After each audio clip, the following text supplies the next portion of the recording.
Hello, how are you doing? So thank you for clicking on my video and watching this video. Obviously you'll know by the title it's about my first physiotherapy placement, and if you're interested in watching this video then watch to the end, give this video a thumbs up and subscribe for more physiotherapy related content, because obviously I know as a student when I was looking into studying there wasn't many physio students who would vlog. So if you're interested in me doing this sort of content, let me know. I can do more for you to help you, like it would have helped me. So yeah, rambling over, enjoy the video. Okay, so I've written a couple of notes to help structure me, but it's just going to be a candid chat. Like, imagine we're at a coffee shop. Obviously it's really cool because there's a brick wall behind me and we're just drinking our coffee. Me drinking my hot chocolate because I don't drink coffee. But yeah, and I was just talking about it. So hey, yeah, so when I first started my placement I was super excited. Actually, let's go to before I started. I was super excited and I was just buzzed because at my uni there's such a build up to it, because you don't start placement until your second year, so you're just waiting and it's like, oh, I can't wait to learn this more on placement, because you get told you learn more on placement and in working than you will in class. But anyway, eventually it got to a couple of days before placement and I was terrified. And all this time I'd been like, yeah, I'm so excited, I can't wait. I was absolutely terrified. I was like, wow, I'm actually not going to be at uni for 6 weeks and I'm completely removed from my comfort blanket, because I'm just so used to just going into uni each day and just learning and just being with your friends and stuff. And now you're in someone else's workplace and you're getting assessed. So it was scary, but I can assure you, you'll be fine once you start. So I remember on my first day I walked in and I sat down on the chair, and my educator, the chair in the reception, and my educator came to meet me, and then she took me to the team and they were lovely, and just as expected to sit down, got handed over handover, and they started doing handover.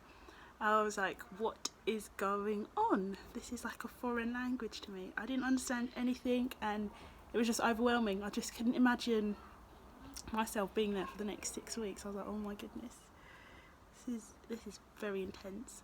But they were also lovely. They obviously had to get their job done. They can't just stay with me the whole time.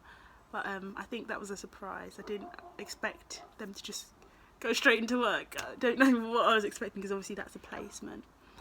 But then I had two educators for my first placement. So then one was a male, one was a female.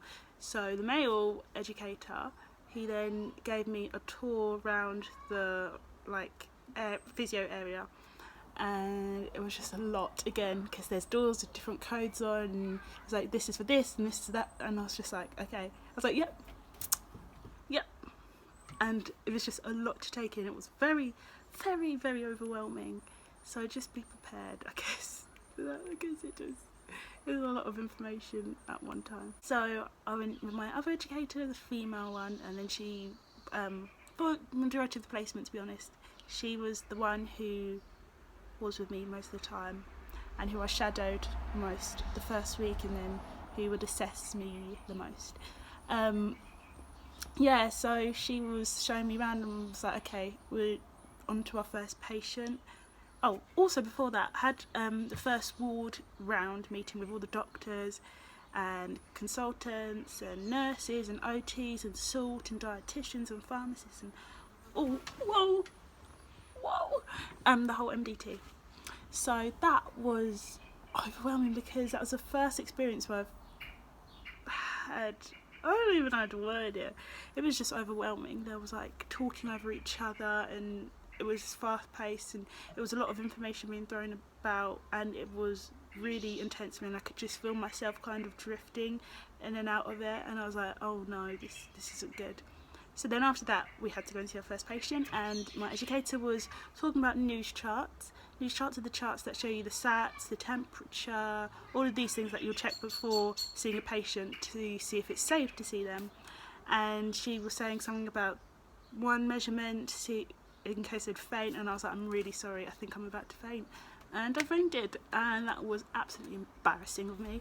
But doctors were lovely. They came and helped me out straight away. And I think one thought I was working on my first day, and he was like, "This girl can't work anymore today." Like, I think whatever my sats were on the machine was too low. But I was like, no, I'll be fine. So I went to the nurse's station, had a biscuit, had a cup of tea, and I was fine after a while. And it was really nice because I went back to the gym, the physio gym, and I was just able to debrief with the band 7 on the team and just talk to her, and she was really reassuring and told me that's okay and that it happens, and it's happened to her before. So I was like, okay, thank you, okay, I'll go back to my educator now. So went and saw her, and then was just seeing patients and looked after myself better. So make sure you eat a really good breakfast, lunch, a good breakfast, bring a good snack for lunch time. I'm getting it wrong, oh my goodness. Have a good breakfast in the morning. For your snack time, if you get that, then make sure you have some food for then, and then make sure you have a good sufficient lunch as well, because you're on your feet all day and it gets quite exhausting, so you need to make sure that you're eating. So yeah, from then and for the first week I was just shadowing and seeing how they were with patients. I wasn't really allowed to be hands-on because, for example, with equipment like a hoist, I wasn't inducted in the hospital. I have had my mandatory training for that, but I wasn't inducted in the hospital. And that's very important. Do not use hospital equipment if you're not inducted by the hospital, because you have to be safe. So it was a lot of watching. I was watching subjective assessments, objective assessments, treatment, rehab, and it was all good. And then I'd go home each day and I would revise what I'd learned. So if there was anything I didn't understand that was mentioned in the handover, then I would research that, and then I'd be able to have more understanding the next day. And I felt like my knowledge built progressively over those weeks because I was doing that. So again, I would recommend doing that. But I'd also recommend, if you're doing stuff like that, mention it to your educator. Not in a patronising way, like, look what I've done, this I've done, read this, I've read that, but just gently oh hey, I didn't understand this yesterday and I looked at this and did this, and they'll be like, cool. It shows that you're reflecting upon your practice. It shows that you are building your knowledge and taking initiative as well, because that's one thing I wish I did more of, because I'd do it but I wouldn't tell them. So then they'd ask me and then I was like, oh yeah, I did it, and they're like, okay Grace, don't let us ask you next time, just show us yourself. So that was mainly what the first and I would say second week as well, although second week I was a bit more hands-on, but first and second week kind of looked like that. So week 2/3, so maybe halfway during week 2, I was starting to gain more confidence, as then I was seeing the same patients, understanding what I'd have to do, and understanding SOAP notes more. So that's the documentation that you're putting in the hospital notes for what you've done with the patient and what you saw with the patient. And it's so important that they're succinct and legible, can be read by everyone, but also detailed enough, but you don't want to take up pages in the notebooks. But I got early practice with my educator, and I feel very grateful that she let me do that, because I guess not everyone would trust their student to do that, but I developed over time and definitely gained confidence doing that.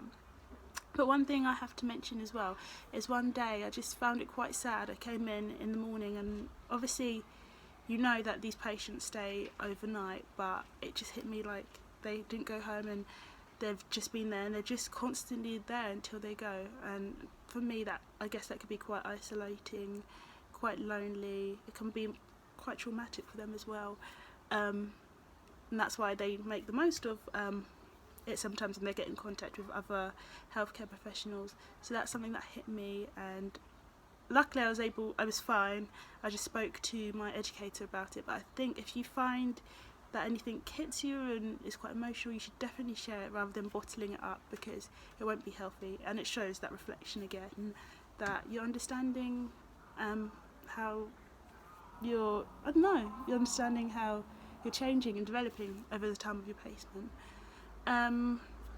So week 3, I'm trying to think about, I guess then I was seeing more patients independently, or with supervision of my educator. I was feeling more confident in my soap notes, that I was allowed to do them, and then they would countersign them afterwards, and I could do it straight into the medical notes. And I was doing subjective assessments a lot more confidently. The objectives weren't as confident. That's just doing, like, for me. Oh yeah, I didn't even mention I did acute stroke for my placement. So my objective assessment would be doing a neuro assessment, and that was really hard to like figure out how to do that correctly, because I'd do it and then some things wouldn't be relevant for the patient, and it's just about using your clinical reasoning, so you're not wasting time doing the whole assessment but doing the stuff that are relevant for the patient. But I was starting to develop confidence and would assist my educator in doing it, but I was definitely getting called up and picked up on a lot of mistakes that I was doing still at that point. But by week 4 I was able to do them by myself, and then I showed my other educator, and he was happy with how I did it, with some improvements still. So yeah, just keep practicing. I practiced on my siblings at home, I practiced on my educator at work, and yeah, just keep practicing because practice makes perfect. So obviously it was meant to be a 6-week placement. It ended up being 4 weeks. It was shut down because I missed Rona. But week 4, one of my educators was on annual leave, so because of the whole situation with what is happening in the country, another member of staff was off. So at some points it was literally just me and my band 6 educator, and although that can seem a very stressful situation, and sure it was crazy having to see so many patients and there only being 2 of us, but it was a blessing because it really enabled me to step up and show that I can take responsibility and see patients independently while still feeding back to my educator and managing that workload. So I would say grasp opportunities like that if you feel like you're willing and able to, obviously within your own scope. But that was something I was actually really, really grateful for, and I think it's an amazing opportunity because it helped me grow a lot faster and then helped me then gain more points, I guess, for my marking in the end. So I put 2 questions at the end. What would I tell myself pre-placement and what would I tell myself post-placement? So I'll answer those now. But if I've missed out any questions, please let me know, and if you have any questions, like, comment them down below and I'll be happy to answer them for you. But pre-placement, I would tell myself, don't stress, it'll be fine, and the time will go so quickly. You're going to meet some lovely people and you're going to have the best time, and yeah, so don't stress about it. Do the reading and the work, and just because when you do as much as you can beforehand, it will give you a greater understanding, but you will also learn as you're going as well, so it will be okay, and just enjoy it because it's exciting and it's such a fun time. And post-placement, it's me right now, I would say well done, you did it, and it wasn't that bad, was it? It was a super fun time. There's a fly flying around me. Yeah, so just get ready to look forward to your next placement if that happens, pending whatever happens right now with this situation. But you can do it, and also take more initiative. So don't hold things in. So if you've done something, if you've reflected on something, let your educators know, because that shows them that you're doing it. Don't just think, oh, it doesn't matter, because you're not going to bug them. And yeah, take every opportunity that comes your way, make the most of it, be more confident in feeding back in huddles and ward rounds, and take the opportunities to shadow other members of MDT. Yeah, it will be a blast, and soon you're going to be a physio by the grace of God. So, and just see the example that your educators made for you. So they were great, because like the male educator was saying to me that he don't want me to become a carbon copy of him, and he hated that's what happened with him on placement, and he wanted me to develop my own style. So I'm very grateful for that, and by God's grace, when I become an educator in the future, I want to do the same. I don't want to tell them what to do. I want to encourage them and build them up to be the best student and eventually physio that they can be. So yeah, that's it. Thank you so much for watching. I really hope you enjoyed this video. If you did, please give it a thumbs up like this. And if there's any more videos like this that you want me to film, any physio related content, do let me know, and I will get those filmed for you, because I love when I get requests.